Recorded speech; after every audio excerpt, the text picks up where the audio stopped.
Your goal at your hearing is to give relevant, honest testimony which neither exaggerates nor minimizes your impairments.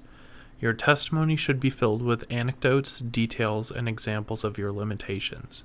In a straightforward manner, you should provide facts about your strengths as well as weaknesses. More specifically, you should: Number 1. Recognize that it is your symptoms that keep you from working. Do not provide a medical diagnosis like arthritis when the judge asks what keeps you from working. Lots of people with arthritis work. Your symptoms and limitations from arthritis are what the judge will want to hear about, not that your doctor says your symptoms are caused by arthritis. Number 2. Describe your pain accurately. Few claimants have disabling pain. Your pain need not be disabling in its severity for you to be found disabled. Similarly, few claimants have pain that ranks as a 10 on the 1 to 10 scale used by doctors and therapists. If your pain varies in intensity, state how long it persists at each level. If your pain comes and goes, explain how often this happens. Be precise. Sometimes is not as descriptive as twice a week. Number 3. Describe your limitations. Focus on how your pain prevents you from doing things. Maybe you can't sit, stand, or walk for prolonged periods.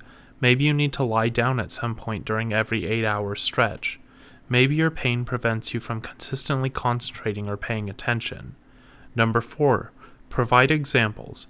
Pretend you are talking to an old friend who wants to be brought up to date on the problems caused by your impairment. Explain what you now have to do differently, going through a typical day almost hour by hour.